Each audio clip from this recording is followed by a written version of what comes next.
The drill bit screamed against the vinyl siding as I mounted the security camera above our front door. Another car break-in on Maple Street last week, and Tessa had been nagging me about home security for months. Funny how she cared so much about protecting what we had when she was busy throwing it all away. "Max, can you keep it down? I'm on an important call." Tessa's voice drifted through the screen door, sharp with that familiar edge of annoyance. I paused the drill and wiped sweat from my forehead. September in Ohio was still brutal, and the humidity made my work shirt stick to my back like a second skin. Through the window, I could see my wife pacing in the living room, her phone pressed to her ear, designer heels clicking against the hardwood floors I'd installed myself 3 years ago. "I just need a month to decide if Max is even worth this anymore." Her voice carried clearly through the thin walls of our ranch house. The drill slipped from my grip, clattering against the aluminum ladder. Worth it? After 14 years of marriage, 2 miscarriages, and building this life together with my bare hands, I was being evaluated like a contractor's bid. I climbed down slowly, my knees protesting. At 39, my body already showed the wear of 2 decades in construction. My hands were permanently stained with grease and paint, my back ached every morning, and I had a scar above my left eyebrow from a boxing match in my 20s. Tessa used to trace that scar with her finger when we were young and broke and happy. "Guess I'm on probation," I muttered, coiling the extension cord. "Hope I pass the final." Through the window, I watched Tessa laugh at something the caller said. Her blonde hair was pulled back in that severe bun she wore to the law office, and she'd changed into the black dress that cost more than I made in a week. She looked beautiful and cold, like an expensive sculpture you weren't supposed to touch. The front door opened, and our 17-year-old daughter, Kara, emerged, earbuds in, eyes glued to her phone screen. She had Tessa's sharp features and my stubborn jaw, though she'd inherited none of my work ethic. "Dad, you're blocking the driveway," she said without looking up. "Good evening to you too, sunshine." I moved my truck, watching as she climbed into the Honda Civic I'd bought her for her birthday. The same Honda she'd complained about because it wasn't a BMW, like her friend Madison's car. As Kara drove away, probably heading to some party where she'd complain about her embarrassing contractor father, I noticed Mrs. Grabowski watching from her front porch across the street. The 65-year-old retiree had appointed herself the neighborhood's unofficial surveillance system. She raised her hand in a wave, and I nodded back, knowing she'd probably seen and heard everything. Inside, Tessa was still on her call, but now she was in the kitchen, her voice lower. "Brett, you know I can't just..." She stopped when she saw me, her face flushing. "I have to go. We'll discuss the Morrison case tomorrow." The Morrison case, right. At 9:30 on a Friday night. "Working late again?" I asked, opening the refrigerator and grabbing a beer. "Some of us have careers that require dedication," she replied, not meeting my eyes. "Not everyone can just show up, hammer some nails, and call it a day." There it was, the familiar sting of condescension that had been growing sharper over the past year. When we'd met in college, she'd loved that I was different from the prep school boys she'd grown up with. Now my calloused hands and work boots seemed to embarrass her. "Right. Well, this nail hammerer installed your security camera. You know, to protect our house from criminals." She rolled her eyes and headed toward the stairs. "I'm taking a shower. Don't wait up." As her heels clicked up the wooden steps, I stood in our kitchen, the kitchen where I'd replaced every cabinet, retiled the floor, and installed the granite countertops she'd insisted on, and felt like a stranger in my own home. The beer tasted bitter, or maybe that was just my mood. I walked to the living room and sank into my recliner, the one piece of furniture Tessa hadn't replaced with her sophisticated taste. The TV remote was missing, probably buried somewhere in the couch cushions with Kara's hair ties and Tessa's legal briefs. Instead of searching for it, I sat in the quiet house and listened to the water running upstairs. 14 years. We'd bought this place when Kara was 3, back when Tessa was still a public defender and we were a team. I'd worked overtime to afford the down payment while she studied for the bar exam. We'd painted every room together, argued about color choices, made love on the paint-splattered drop cloths. Now she worked for Palmer & Associates, the most prestigious law firm in town, handling real estate deals for rich clients. She made 3 times what I did, drove a Mercedes, and looked at me like I was a stain on her designer life. My phone buzzed with a text from my old boxing coach, Frankie Delgado. He owned a dive bar called the Corner Pocket on the rough side of town. "Haven't seen you in weeks. Beer's cold. Punching bag misses you." I almost smiled. Frankie had been trying to get me back to the gym since Kara started high school. Need to work out that frustration, he'd say in his gravelly voice, before it eats you alive. Maybe he was right. Maybe I needed to hit something. The shower upstairs shut off and I heard Tessa moving around the bedroom, getting ready for another late night at the office, no doubt. I finished my beer and headed to the garage, where my tools waited in perfect order on the pegboard I'd installed. Everything in its place, everything organized, everything under control. Unlike my marriage. I picked up the security camera's instruction manual and tried to focus on the setup procedures, but Tessa's words kept echoing in my head. If Max is even worth this anymore. Worth what? The house I'd built into a home? The daughter I'd raised while she worked late? The man who'd supported her dreams even when they led her away from ours? The garage door rattled as Tessa's Mercedes backed out of the driveway. Through the small window, I watched her taillights disappear down Maple Street, heading toward downtown and whatever, or whoever, was waiting for her there. I looked at the security camera in my hands and made a decision. If Tessa wanted to evaluate whether I was worth keeping around, maybe it was time I did some evaluating of my own. The security camera system came with 4 cameras, but I only needed 3 for the outside of the house. The 4th one, I decided, might be useful elsewhere. Like the bedroom, positioned discreetly behind Tessa's jewelry box, with a clear view of our bed and her side of the dresser where she always left her phone charging. I'm not proud of what I was thinking, but 14 years of marriage had taught me that sometimes you need evidence before you can face the truth. It took me 2 hours to wire everything properly, running cables through the basement and up through the walls. The kind of detailed work that required patience and skill. The same skills Tessa dismissed as just hammering nails. By midnight, I had a complete surveillance system that could be monitored from an app on my phone. Tessa came home at 1:47 a.m. I know because I was lying in bed, pretending to sleep, watching the timestamp on my phone as her car pulled into the driveway. She moved quietly through the house, but I heard every creak of the floorboards I'd installed, every soft footfall on the stairs I'd carpeted. She slipped into bed without showering again, which struck me as odd since she'd just taken one before leaving. The smell that came with her wasn't her usual perfume either. It was something masculine and expensive, mixed with the lingering scent of cigarettes. Tessa had quit smoking in college. Saturday morning, she was gone before I woke up. Another emergency at the office, according to the note she'd left on the kitchen counter. I made coffee in the machine I'd given her for our anniversary and checked the camera app on my phone. The bedroom camera had captured everything. Tessa, getting dressed in a hurry at 6:30 a.m., checking her appearance in the mirror. And most importantly, the moment she'd grabbed her phone and quickly deleted a series of text messages. But phones leave traces, especially when you know where to look. That afternoon, while Tessa was at her mysterious office emergency and Kara was at a friend's house, I did something I'd never done before. I went through my wife's things. Her laptop was password protected, but she'd never been careful about hiding her passwords from me. It was our anniversary date, May 15th, 2010. Which would have been touching if she hadn't been using it to hide an affair. The email account was a goldmine. Messages going back 3 months, all to the same address. bpalmer@palmerassociates.com. Brett Palmer, her boss. The senior partner who'd hired her 2 years ago, the married father of 3 who lived in the biggest house in Riverside Heights. The emails started professional enough, but by July they'd turned personal. By August, they were explicit enough to make my stomach turn. Can't wait to see you again, in our room. Max will never know. You drive me crazy when you wear that black dress. I spent the whole meeting thinking about taking it off you. Tell him you're working late again. I need you tonight. I sat in my kitchen, staring at the laptop screen, feeling something cold and sharp settle in my chest. It wasn't just betrayal. It was the casual cruelty of it. The way they joked about deceiving me, like I was some dumb animal who couldn't possibly figure out what was happening. There were dozens of messages detailing their meetings at the Riverside Motor Lodge, their plans to spend weekends together when I was out of town on construction jobs, their discussions about Tessa's future at the firm, and then I found the one that made my hands shake with rage. Max has been asking questions about my schedule. Maybe it's time to start thinking about our exit strategy.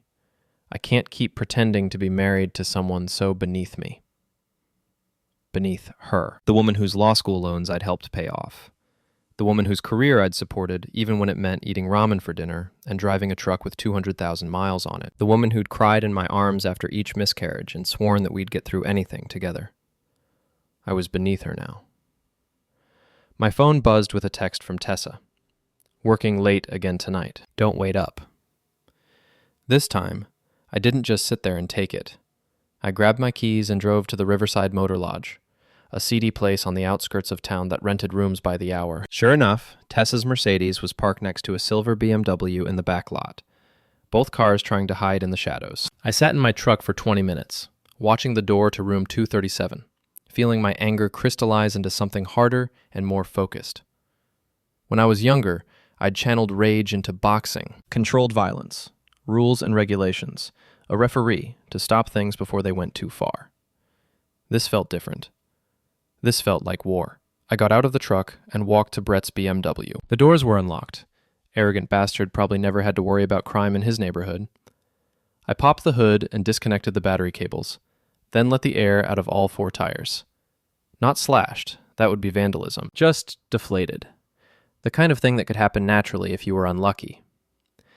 From the bed of my truck, I grabbed a dead rat I'd found in the basement earlier that week. I'd been meaning to throw it away, but now it had a better purpose. I placed it carefully on the driver's seat of Brett's car, then took a photo with my phone. The picture was perfect.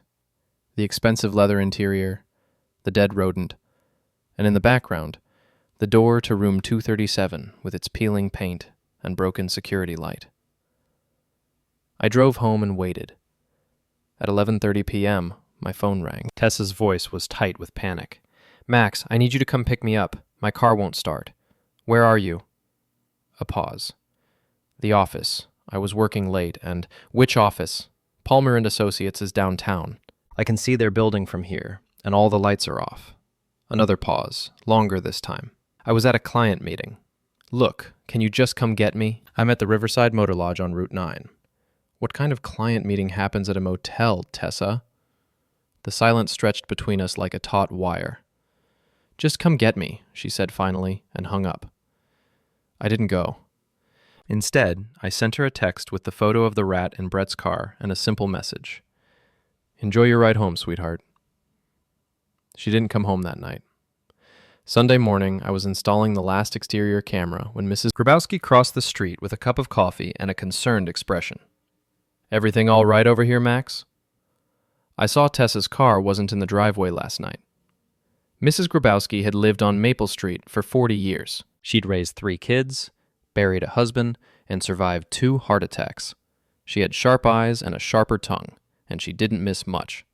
"Work emergency," I said, tightening the camera mount. "You know how it is with lawyers." She sipped her coffee and studied my face. "You look tired, honey. And that camera setup is pretty elaborate for someone just worried about car break-ins." I climbed down from the ladder and met her eyes. Mrs. Grabowski had always been kind to me, even when the other neighbors made it clear that I didn't quite fit in with their professional crowd. "Sometimes you need to keep an eye on what's really important," I said. She nodded slowly. "Sometimes you do. And sometimes what you see might surprise you." As she walked back to her house, I realized that Mrs. Grabowski knew exactly what was happening. In a neighborhood like ours, secrets didn't stay secret for long. My phone buzzed with a text from an unknown number. "We need to talk. Coffee shop on Main Street, 2 p.m., come alone, -B. Brett Palmer wanted to meet. The man who'd been sleeping with my wife, who'd helped her plan their quote-unquote exit strategy, who thought I was too stupid to figure out what they were doing. I looked up at the security camera I had just installed, its red light blinking steadily, recording everything.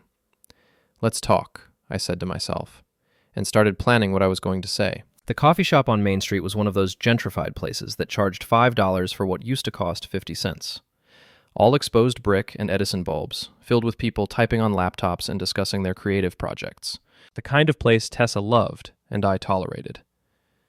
Brett Palmer was already there when I arrived, sitting in a corner booth with his back to the wall like he expected trouble. He was everything I wasn't, tall, silver-haired, wearing a suit that probably cost more than my monthly mortgage payment.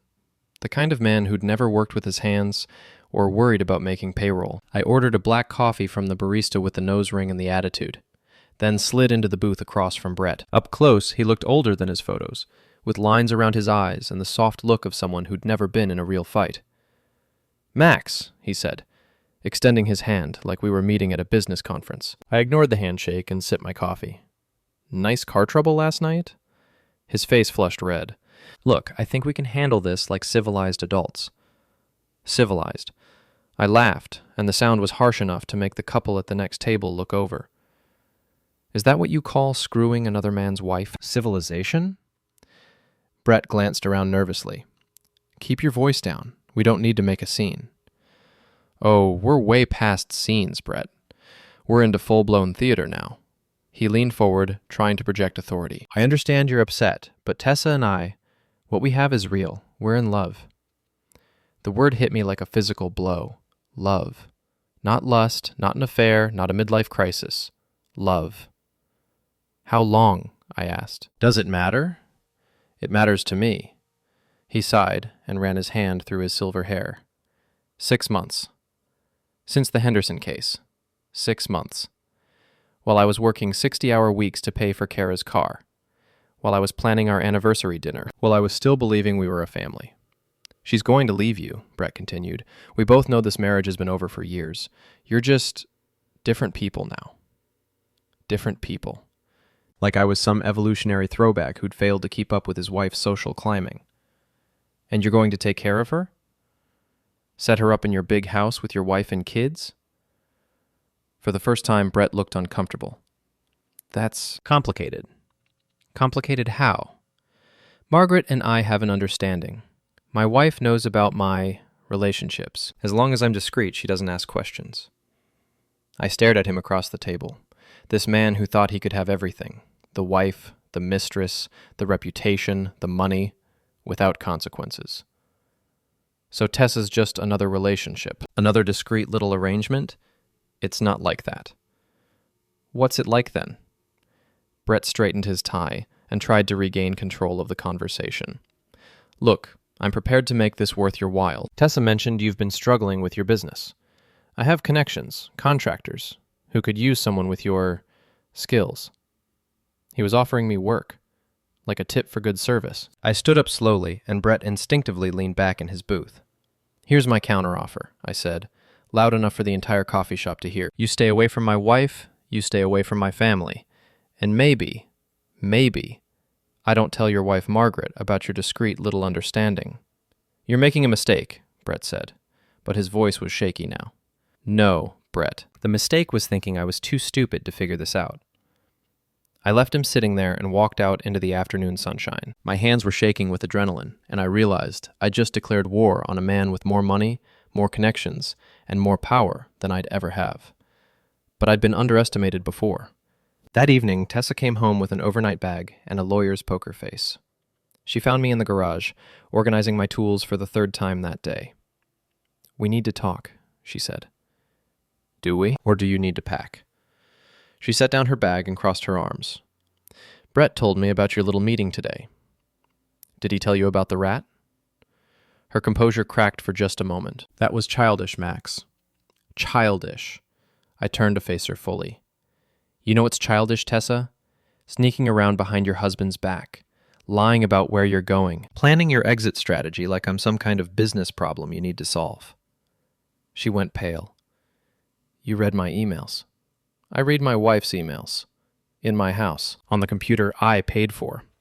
You had no right. I had no right? The words exploded out of me, and Tessa took a step back.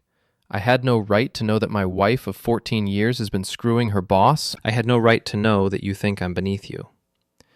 Tears started running down her cheeks, but they looked more like frustration than sadness.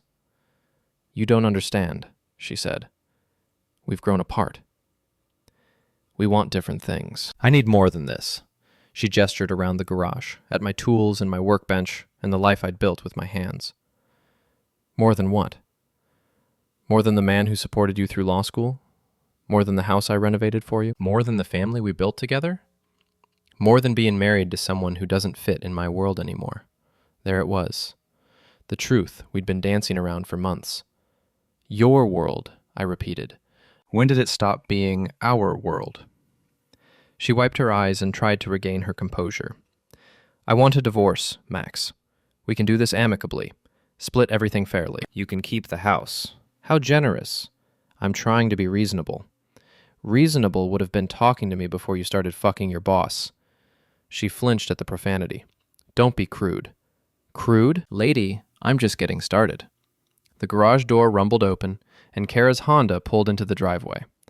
Our daughter got out of the car and immediately sensed the tension. What's going on? She asked, looking between us. Tessa composed herself instantly, switching into mother mode. Your father and I are having a discussion about our future. Are you getting divorced? Kara asked bluntly. At 17, she was old enough to recognize the signs. We're considering all our options, Tessa said carefully. Kara looked at me with something that might have been sympathy. This is about you embarrassing Mom at work functions, isn't it? Madison's dad said you don't really fit in with her crowd. Madison's dad, another lawyer, probably another friend of Brett's. I wondered how many people had been talking about my marriage before I even knew it was over. Your mother's crowd has very high standards, I said. Kara nodded like this made perfect sense. Maybe you could take some classes or something, learn to be more sophisticated. I looked at my 17-year-old daughter, who'd inherited her mother's ambition and her father's stubborn streak, and realized that I was losing her, too. In her eyes, I was the problem. The blue-collar dad who couldn't keep up with his family's upward mobility. Maybe I could, I said quietly. After Kara went inside, Tessa and I stood in the garage, among my tools and her judgment. I'll be staying at a hotel for a few days, she said, to give us both some space to think. Which hotel? She had the grace to blush. Does it matter? The Riverside Motor Lodge has reasonable rates. She picked up her overnight bag and walked toward her Mercedes. At the car door, she turned back. I never meant for it to happen like this, Max. I did love you once. Once, I repeated. After she drove away, I stood in my driveway and looked at the house I'd spent years improving. The new roof, the painted siding, the landscaping, the security cameras. Everything perfect and organized and under control. Everything except my life. Mrs. Grabowski was watering her flowers across the street, but she was watching me with those sharp eyes of hers. When our gazes met, she raised her hand in a small wave that somehow conveyed both sympathy and solidarity. I waved back and went inside to plan my next move, because if Tessa thought this was over, she was about to learn that she'd seriously underestimated the man she'd married. The corner pocket hadn't changed in 20 years. Same neon beer signs, same scarred wooden bar, same smell of cigarettes and broken dreams. Frankie Delgado was behind the bar, polishing glasses with a towel that had seen better decades. Well, look what the cat dragged in, he said in his gravelly voice. Thought you'd gotten too fancy for us working stiffs. I slid onto a bar stool and nodded toward the beer taps. Bud Light. And I was never fancy, Coach. Frankie poured the beer and studied my face. He'd been reading fighters for 40 years, and he could spot trouble like a referee spotting a low blow.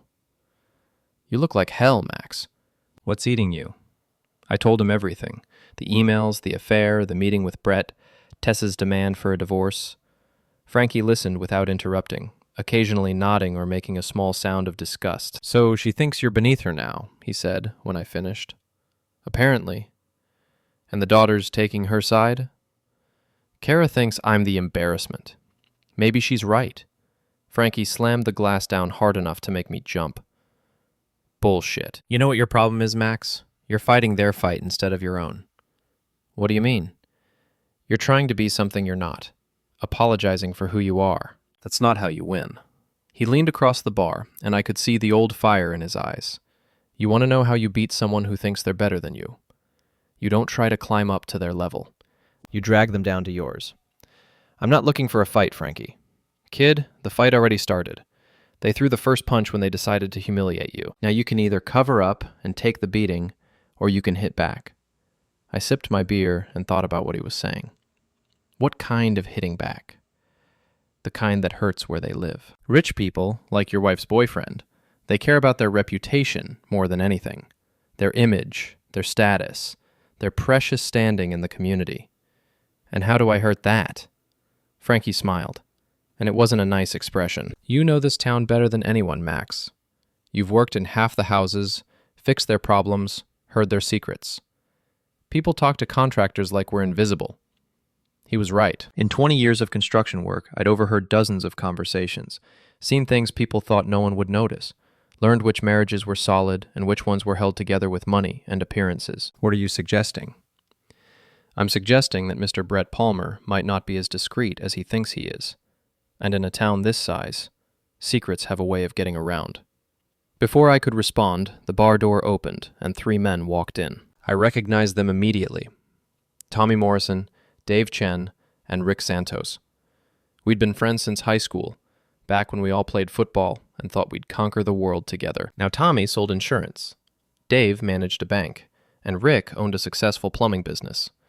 They'd all moved up in the world, and our friendships had become more about nostalgia than genuine connection. "Max!" Tommy called out, sliding onto the stool next to me. "Haven't seen you in months." "How's the family?" The question hit like a punch to the gut, but I kept my expression neutral. "Good. Tessa's busy with work. Kara's applying to colleges." "That's great," Dave said, ordering a round of beers. "Rick was just telling us about the Henderson project. Sounds like your wife really impressed the client." The Henderson project, the case that had brought Tessa and Brett together 6 months ago. "She's very dedicated," I said carefully. "Must be nice being married to a successful lawyer," Rick added. "Bet that opens a lot of doors for your business." Actually, it had done the opposite. Most of Tessa's colleagues looked down on blue-collar work, and she'd made it clear that she didn't want me networking with her professional contacts. "It has its advantages," I lied. Tommy leaned closer, lowering his voice. "Speaking of advantages, I heard through the grapevine that Brett Palmer might be looking for a new contractor. His regular guy is retiring, and he's got a big renovation project coming up." My stomach clenched. "Where did you hear that?" "My wife plays tennis with Margaret Palmer. Apparently, Brett's been talking about updating their lake house. Could be a big job for the right person." Brett's lake house, where he probably took his discreet relationships when the motel got too risky. "I'll keep that in mind," I said. The conversation drifted to other topics: sports, work, the usual middle-aged male bonding rituals. But I could feel my friends studying me, looking for cracks in the facade. In a town this small, rumors traveled fast, and I wondered how much they already knew. After an hour, they left to meet their wives for dinner, and I was alone with Frankie again. "Those boys don't know yet," he observed. "Know what?" "That you're getting divorced. But they will soon. And when they do, they'll have to choose sides." "What do you mean?" "I mean your wife's got status now. She's connected to the Palmer firm, moves in the right circles, knows the right people. You're just a contractor with a high school education." The words stung because they were true. "So they'll choose her." "Some will. Others might surprise you. But either way, you need to be ready for it." I finished my beer and stood up to leave. Ready for what? For the moment when you realize you're fighting this war alone. Driving home, I thought about what Frankie had said, about fighting on my own terms, about dragging my enemies down instead of trying to climb up to their level. The house was dark when I pulled into the driveway. Kara was spending the night at Madison's, and Tessa was at her hotel, or wherever she was really staying. I sat in my truck for a moment, looking at the home I built and improved over the years. Tomorrow, the whole town would start talking about the Harper divorce. People would take sides, make judgments, decide who was the victim and who was the villain. Tessa would play the role of the successful woman trapped in a loveless marriage to a man who couldn't keep up. I'd be cast as the bitter husband who couldn't accept that his wife had outgrown him. Unless I changed the narrative, I pulled out my phone and scrolled through my contacts until I found the number I was looking for. Mrs. Grabowski had given it to me years ago when I'd fixed her back steps. She answered on the second ring. "Max? Is everything all right, honey?" "Mrs. G, I need to ask you a favor, and it might not be entirely proper." There was a pause, then a sound that might have been a chuckle. "Honey, at my age, proper is overrated. What do you need?" "I need you to tell me what the neighborhood ladies really think about my marriage." Another pause, longer this time. "Are you sure you want to know?" "I'm sure." "Then come over for coffee tomorrow morning. And Max, bring your appetite. I'm making my special blueberry muffins." Mrs. Grabowski's special blueberry muffins were legendary on Maple Street. They were also served exclusively when she had particularly juicy gossip to share. I hung up the phone and smiled for the first time in days. If Tessa wanted to play in the big leagues, she was about to learn that even small-town games had rules. And I'd been playing by those rules a lot longer than she had. Mrs. Grabowski's kitchen was a time capsule from 1985. All floral wallpaper and ceramic roosters. But her coffee was strong. Her muffins were perfect. And her intelligence network rivaled the CIA's. "Sit," she commanded, setting a plate in front of me. "You look skinnier than usual." I hadn't been eating much lately, but I didn't mention that. Instead, I bit into a muffin and waited for her to settle into the chair across from me. "So," she said, stirring sugar into her coffee, "you want to know what the ladies are saying about your marriage?" "I do." "Well, first off, we all saw this coming months ago. Tessa's been acting different.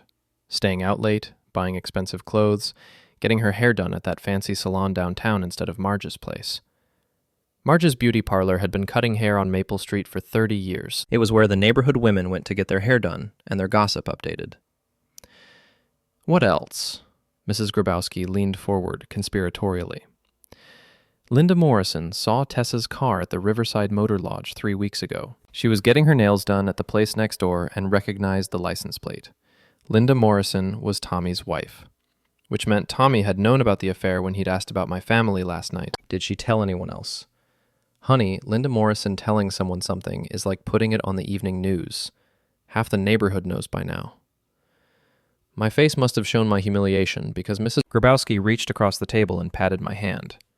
"But here's the thing, Max. Most of us are on your side." "Really?" "Really.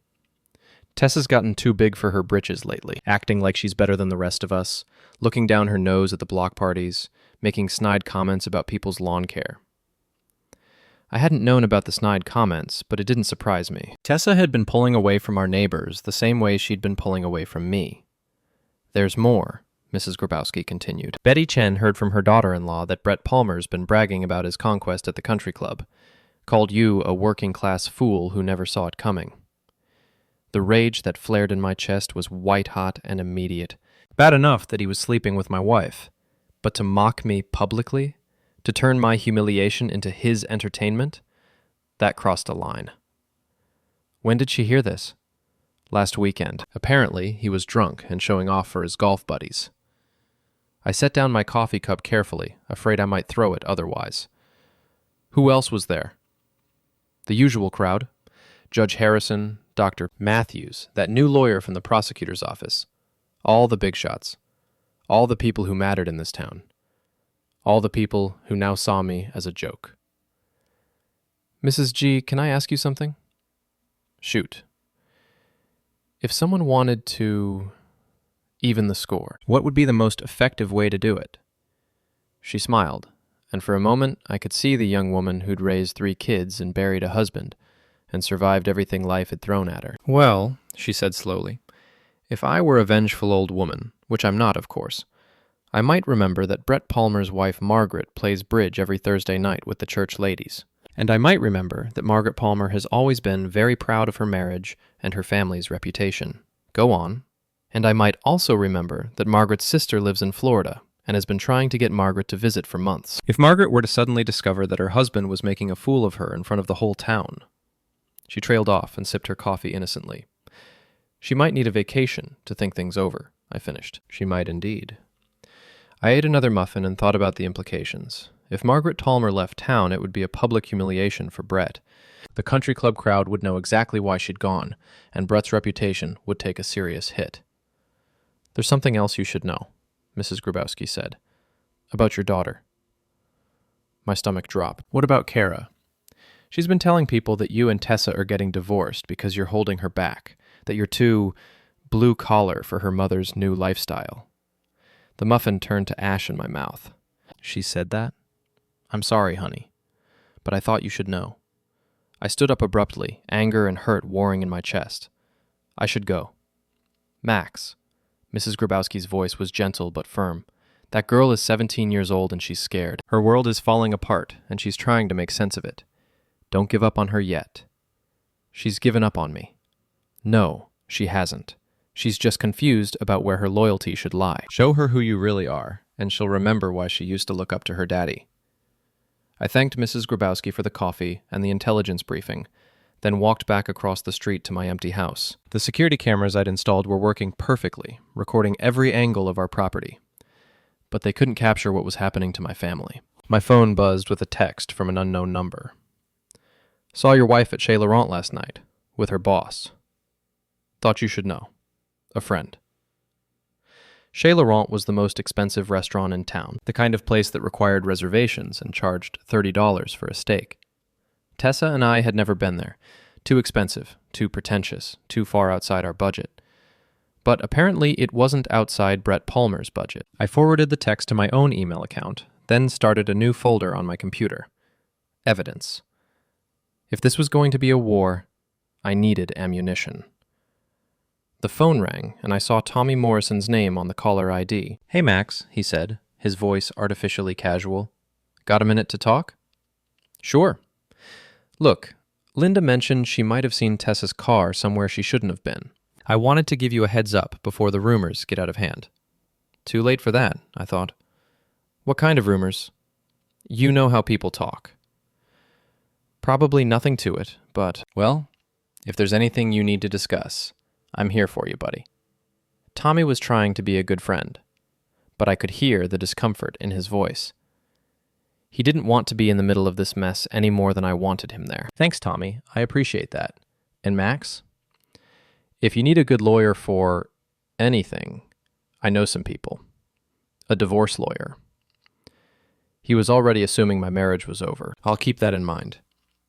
After I hung up, I sat in my living room and looked around at the life I'd built. The hardwood floors I'd installed, the built-in bookshelves I'd crafted by hand, the family photos that documented 14 years of what I'd thought was happiness. In one photo, Kara was 8 years old, sitting on my shoulders at a construction site, wearing my hard hat and grinning at the camera. In another, Tessa and I were dancing at our 10th anniversary party, both of us laughing at something someone had said. When had it all gone wrong? When had I become the obstacle to my family's happiness instead of its foundation? My phone buzzed again. This time it was Kara. Dad, can we talk? I'm coming home. 20 minutes later, she walked through the front door with red eyes and a defiant expression. She'd been crying, but she was trying to hide it. Madison's parents are getting divorced too, she said, without preamble. I'm sorry to hear that. Her dad's been cheating with his secretary. Madison says all men do it eventually. I studied my daughter's face, trying to read what she was really asking. Not all men, Kara. But some do. Some do. She sat down on the couch and pulled her knees up to her chest. Is that why you and Mom are getting divorced? Because you cheated? The question hit me like a physical blow. No, sweetheart. I never cheated on your mother. Then why is she leaving? I sat down next to her and chose my words carefully. Sometimes people grow apart. Sometimes they want different things. She says you're holding her back. I know. Are you? I looked at my 17-year-old daughter, who was trying to navigate the wreckage of her parents' marriage while figuring out her own place in the world. I don't think so, I said honestly. But maybe your mother sees it differently. Kara was quiet for a long moment. Then she said, Madison thinks I should choose Mom's side because she's more successful. She says you'll never be able to help me get into a good college or get a good job. Madison might be right about that, but I don't want to choose sides. You're both my parents. I put my arm around her, and for the first time in months, she didn't pull away.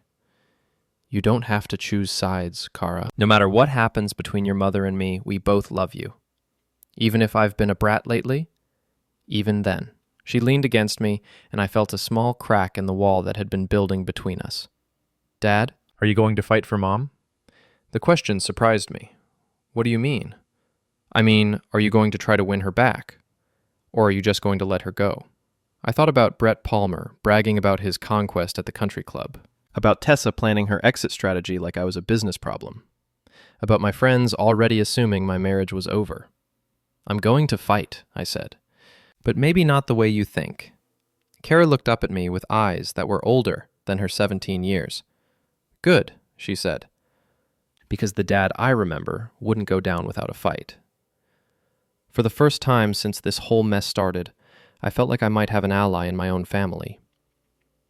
It was time to start fighting back. The plan came together over the next 3 days like a construction project.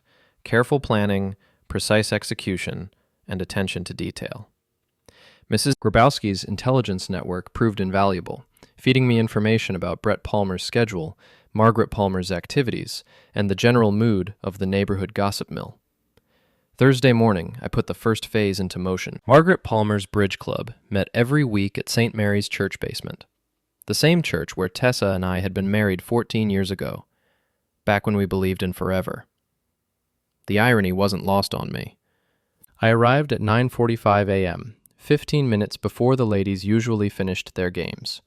Mrs. Grabowski had provided me with a manila envelope containing printed copies of Brett's most explicit emails to Tessa, along with a few choice photographs I'd taken at the Riverside Motor Lodge. Margaret Palmer emerged from the church at exactly 10 a.m., chatting with 3 other women about their upcoming charity auction. She was an elegant woman in her mid-40s, with silver hair and the kind of understated style that only came with old money. Mrs. Palmer? I approached her carefully, hat in hand. I'm Max Harper. I think we need to talk. Recognition flickered in her eyes. She'd probably heard my name from Brett, though not in any context she'd want to remember. I'm afraid I don't. It's about your husband, I said quietly. And my wife. The other ladies sensed drama and lingered nearby, pretending to discuss the weather while straining to overhear our conversation. Margaret Palmer's face went pale, but her composure never wavered. Perhaps we should speak privately. We walked to the far end of the parking lot, away from the eager ears of the Bridge Club. I assume you have some kind of evidence, she said calmly. I handed her the envelope. I'm sorry you have to see this. She opened it and looked through the contents without changing expression. Years of being married to a lawyer had probably taught her to hide her emotions. How long? She asked. 6 months that I know of, possibly longer. She closed the envelope and looked at me with something that might have been sympathy. What do you want, Mr. Harper? I want my wife back, I said honestly. But failing that, I want your husband to stop bragging about his conquest at the country club. A flash of anger crossed her features. He's been discussing this publicly. According to my sources, yes. Margaret Palmer nodded slowly, and I could see her mind working behind her eyes. She was calculating damage, planning responses, figuring out how to minimize the humiliation. My sister has been asking me to visit her in Tampa, she said finally. Perhaps it's time I took that trip. That sounds like a good idea. It may be an extended visit, several months at least, which meant the whole town would know that Margaret Palmer had left her cheating husband. Brett's reputation would be in ruins by the weekend. I hope you have a pleasant trip, I said. She tucked the envelope into her purse and started walking toward her Mercedes. Then she stopped and turned back. Mr. Harper, I'm sorry about your marriage, but I think you should know. This won't be the end of it for Brett. Men like my husband don't learn from their mistakes. What do you mean? I mean he'll find another conquest, another man's wife to seduce, another family to destroy. Her smile was cold as winter, unless someone stops him. She drove away, leaving me standing in the church parking lot with a distinct feeling that I'd just enlisted a powerful ally in my war against Brett Palmer. Phase 2 began that afternoon. I drove to Palmer & Associates and waited in the parking garage until I saw Brett's silver BMW, the same car that had been parked next to my wife's Mercedes at the motel, the same car where I'd left my calling card. This time, I had something more sophisticated in mind. From my truck, I retrieved a small device I'd purchased online, a GPS tracker with a magnetic case, the kind of thing worried parents use to keep tabs on their teenage drivers. I attached it to the underframe of Brett's car, well hidden but easily accessible to the signal. Now I'd know exactly where Brett Palmer went and when he went there. The tracker's app showed me Brett's location in real time. He left the office at 5:30 p.m. and drove straight to the Riverside Motor Lodge. 20 minutes later, a familiar Mercedes pulled into the same parking lot. I didn't follow them this time. I had something better in mind. Instead, I drove to the office of the Riverside County Register, our local newspaper. The editor was Mike Sullivan, a guy I'd gone to high school with who'd stayed in town and turned his English degree into a career in small-town journalism. Max Harper, he said when I walked into the cluttered newsroom. Haven't seen you in years. What brings you to my humble empire? I've got a story for you, Mike, about corruption in the legal profession. Mike leaned back in his chair and studied my face. What kind of corruption? The kind where senior partners at law firms use their positions to seduce married associates. The kind where they brag about it at the country club. The kind where they destroy families for sport. You talking about Brett Palmer? I shouldn't have been surprised that Mike already knew. In a town this size, rumors traveled faster than bad news. I'm talking about a pattern of behavior that the public has a right to know about. Mike was quiet for a moment, weighing the implications. You got proof? I handed him a flash drive containing copies of the emails, photos from the motel, and a detailed timeline of Brett's affair with Tessa. This is personal for you, Mike observed. Yes, it is, but that doesn't make it less newsworthy. Mike plugged in the flash drive and scrolled through the files. Jesus, Max. This is pretty damning stuff. It's all true and verifiable. You realize this will destroy more than just Palmer's reputation. Your wife's career will be over too. I thought about Tessa planning her exit strategy, about her calling me beneath her, about Brett bragging to his golf buddies. She made her choice, I said. Mike saved the files to his computer and handed back the flash drive. Give me a week to verify everything and talk to my lawyer. If this checks out, it'll be front-page news. Thanks, Mike. Max? He looked at me with something like pity. You sure you want to go nuclear like this? Once this story breaks, there's no taking it back. I'm sure. That evening, I sat in my kitchen and waited for Tessa to come home. The GPS tracker showed that she and Brett had left the motel an hour ago, and her Mercedes was currently parked at Chez Laurent.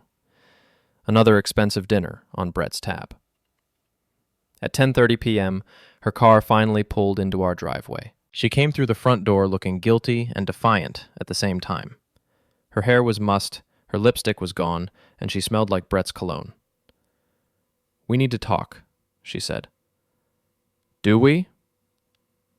Margaret Palmer left town today. She's filed for separation. I kept my expression neutral. I'm sorry to hear that. Don't play dumb, Max. I know you talked to her. Did I? Tessa slammed her purse down on the kitchen counter. What did you tell her? The truth. You had no right. I had every right, I interrupted. Just like she had every right to know what her husband was doing behind her back. Tessa's face was flushed with anger and something that might have been fear. You've ruined everything. I've ruined everything? I'm not the one who's been sneaking around for 6 months. This isn't just about us anymore, Max. Brett's career, his reputation, his family. Should have thought about that before you started screwing him. She flinched at my bluntness. You don't understand the position you've put me in. What position is that? Brett's partners are furious. They're talking about firing him, and if he goes, I go too. For the first time since this whole mess started, I felt a genuine smile cross my face. Consequences. What a novel concept. This isn't funny, Max. I could lose everything. Everything? Or just the things you stole from someone else? Tessa stared at me like she was seeing me for the first time. You've changed. No, Tessa. I've just stopped pretending to be someone I'm not. She picked up her purse and headed for the stairs. I'm packing some things. I'll be staying at a hotel until we can figure out the divorce arrangements. Which hotel? She paused on the bottom step. Does it matter? The Riverside Motor Launch has very reasonable rates. I hear they're discreet, too. Her face went white. How long have you known? Long enough. And you didn't say anything? I was hoping you'd come to your senses. Apparently, I overestimated you. Tessa climbed the stairs without another word. 20 minutes later, she came back down with 2 suitcases and a garment bag. At the front door, she turned back one more time. You think you've won, she said. But all you've done is prove that you're exactly what I thought you were. Small, petty, and vindictive. Maybe so, I replied. But at least I'm not a cheater. After she left, I poured myself a beer and sat in my living room, surrounded by the remnants of our marriage. Tomorrow, the whole town would be talking about Margaret Palmer's sudden departure. By next week, Mike Sullivan's story would be on every doorstep in the county. Brett Palmer's career was over. Tessa's reputation was in ruins. My marriage was finished. But for the first time in months, I felt like I could breathe again. My phone buzzed with a text from Kara. Mom called crying. She says you destroyed her life. Is that true? I typed back, I told the truth. Sometimes that's destructive. Are you okay, Dad? I looked around my empty house, thought about the battles still to come, and realized that I was better than okay. I'm fine, sweetheart. Better than I've been in a long time. Good. I love you, Dad. I love you too. I finished my beer and went to bed, sleeping better than I had in months. Tomorrow would bring new challenges, new battles, new opportunities for revenge. But tonight, I was winning. The story broke on a Tuesday morning with the subtlety of a sledgehammer. Mike Sullivan had done his homework well. The front page of the Riverside County Register featured a photograph of Brett Palmer under the headline, "Local Attorney Accused of Workplace Misconduct."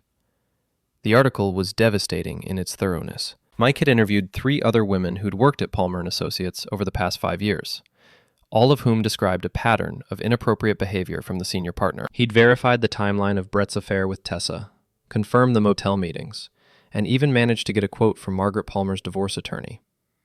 By 9 a.m., my phone was ringing non-stop. "Max, it's Tommy Morrison." "Jesus Christ, did you see the paper?" "I saw it."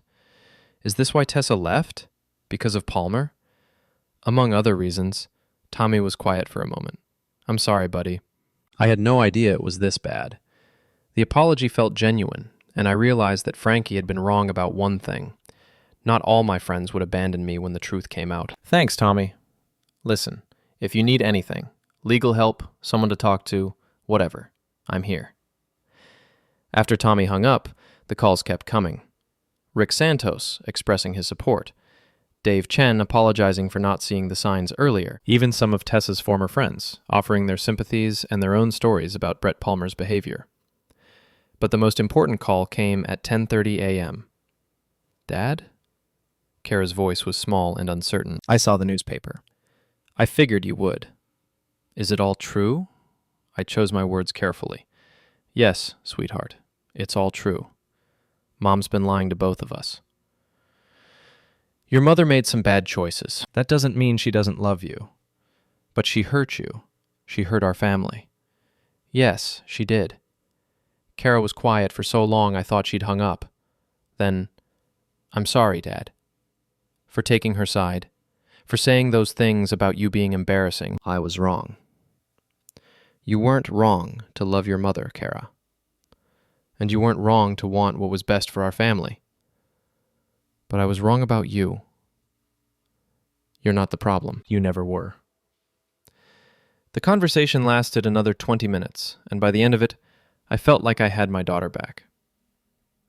The next call was less pleasant. "You son of a bitch." Brett Palmer's voice was thick with rage and what sounded like alcohol. "You destroyed my life." "You destroyed your own life, Brett. I just made sure people knew about it. My partners are meeting this afternoon to discuss my future with the firm. Margaret's filing for divorce. My kids won't speak to me." "Consequences," I said, echoing my conversation with Tessa. "This isn't over, Harper. I'll sue you for defamation, for invasion of privacy, for what? Telling the truth? Good luck with that. I'll destroy you. You already tried that. Didn't work out so well for you." He hung up, but I could hear the desperation in his voice. Brett Palmer's world was collapsing, and he had no one to blame but himself. The afternoon brought more calls, more expressions of support, and more details about the fallout from Mike's article. Palmer & Associates had suspended Brett pending an investigation. 2 major clients had already pulled their business. The country club was reportedly considering revoking his membership. But the most satisfying call came at 4 p.m. from Mrs. Grabowski. "Max, honey, you need to turn on Channel 7. They're doing a live report from Palmer's office building." I flipped to the local news station and saw a reporter standing outside the glass tower where Tessa worked. Behind her, I could see people carrying boxes out of the building. Brett Palmer cleaning out his office. "This is Sarah Chin reporting from downtown Riverside, where attorney Brett Palmer has been terminated from the law firm he helped found 15 years ago. Palmer was dismissed following allegations of sexual misconduct and workplace harassment, detailed in today's Riverside County Register." I watched Brett Palmer walk out of his office building carrying a cardboard box, his silver hair disheveled, his expensive suit wrinkled. The man who'd bragged about his conquest at the country club now looked like exactly what he was, a middle-aged predator whose luck had finally run out. The reporter continued. Palmer's alleged affair with junior associate Tessa Harper has also resulted in Harper's resignation from the firm. Sources tell Channel 7 that Harper submitted her letter of resignation this morning, so Tessa was out too.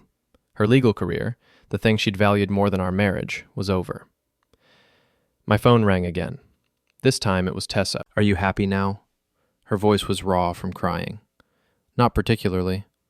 I lost my job, Max. My career is over. No law firm in the state will hire me after this.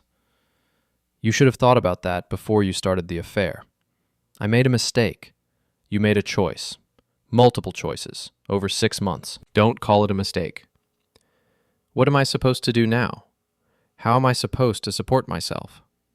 The question was genuine, and for a moment I felt a flicker of the old sympathy. Then I remembered her email about me being beneath her, her plans for an exit strategy, her casual cruelty.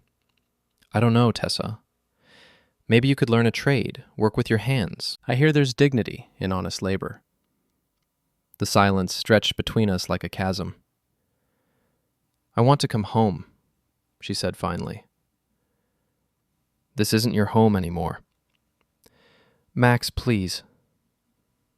I know I hurt you, but we can work through this. We can go to counseling, start over." "Start over? After 6 months of lies? After you planned to leave me for another man? After you told him I was beneath you?" "I never meant—" "Yes, you did. You meant every word of it. And now that your plan has fallen apart, now that your lover has been exposed and your career is ruined, suddenly you want to come crawling back. Don't be cruel, Max." "Cruel? Lady, I'm just getting started." I hung up and sat in my kitchen, looking out at the neighborhood where I'd lived for 14 years. Mrs. Grabowski was watering her flowers, waving at neighbors, probably spreading the latest updates about the Palmer scandal. Normal life continuing in the wake of my personal nuclear explosion. That evening, Kara came home. She walked through the front door like she was afraid the house might collapse around her. "How are you holding up, Dad?" "I'm fine." "How are you?" "Confused. Angry. Sad." She sat down across from me at the kitchen table. Madison's parents are getting back together. Her dad begged for forgiveness, and her mom took him back. I could hear the question she wasn't asking. "Your mother and I aren't getting back together, Kara." "Even if she wants to?" "Especially if she wants to." "Why?" I thought about how to explain it to a 17-year-old who still believed in happily ever after. Because some things can't be forgiven. Not because I don't have the capacity for forgiveness, but because she doesn't have the capacity for genuine remorse. What's the difference? Remorse means you're sorry for what you did. Your mother is sorry she got caught. Kara nodded slowly, processing this distinction. "So what happens now?" "Now we figure out how to be a family without her." "Are you scared?" I considered the question seriously. "No, sweetheart. For the first time in months, I'm not scared at all." The next morning brought the final piece of news I've been waiting for. Mike Sullivan called at 8 a.m. with an update. "Brett Palmer's been arrested," he said without preamble. "For what?" "Embezzlement. Turns out your little investigation prompted the firm to take a closer look at their books. Palmer's been skimming client funds for years to pay for his lifestyle." I sat down heavily in my kitchen chair. "How much?" "Over $200,000. He used the money for trips, jewelry for his girlfriends, payments on that BMW you've been tracking." The GPS tracker I'd planted on Brett's car had been removed when the police impounded the vehicle, but it had served its purpose. What's the sentence for something like that? 5 to 10 years if he's convicted. And with the evidence they've got, conviction is pretty much guaranteed. Brett Palmer wouldn't just lose his career and his reputation. He'd lose his freedom, too. "There's something else," Mike continued. "The FBI is looking into whether any of his affairs constituted sexual harassment under federal law. If they can prove a pattern of quid pro quo behavior, more charges. Your wife might want to get herself a good lawyer." After Mike hung up, I sat in my kitchen and tried to process the magnitude of what had happened. In less than a week, I had destroyed 2 careers, ended a marriage, sent a man to prison, and potentially exposed my wife to federal prosecution. The old Max Harper would have felt guilty about the collateral damage. The new Max Harper felt nothing but satisfaction.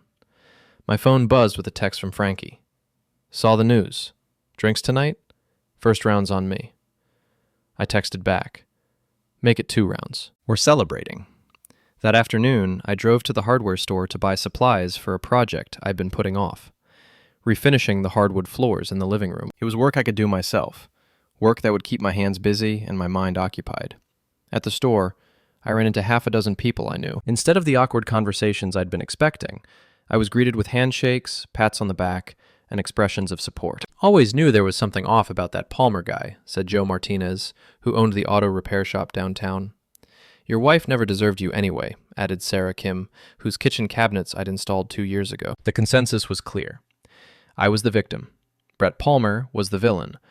And Tessa was a fool who'd thrown away a good man for a criminal. It felt good to be on the winning side for once. That evening, Kara and I ordered pizza and watched a movie together. For the first time in months, the house felt like a home again. "Dad?" she said during a commercial break. "Yeah?" "I'm proud of you." "For what?" "For fighting back. For not just taking it when they tried to push you around." I looked at my 17-year-old daughter, who was growing up faster than I'd wanted, but turning into exactly the kind of person I'd hoped she'd become. "Sometimes fighting back is the only option left," I said. "Will you teach me?" "Teach you what?"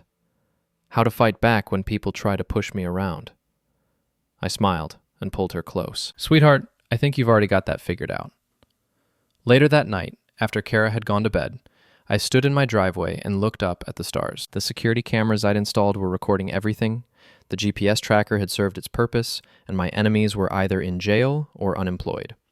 For the first time since this whole mess started, I felt like I was exactly where I belonged. My phone buzzed with one final text of the day. It was from Tessa. "I'm sorry, Max. For everything." I looked at the message for a long moment, then deleted it without responding.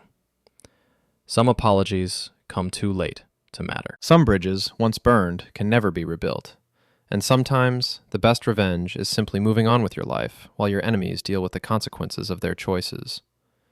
I went inside, locked the door, and slept the sleep of the righteous. Tomorrow would bring new challenges, new opportunities, and new chapters in the story I was writing with my own hands. But tonight, I was the winner. And that was enough.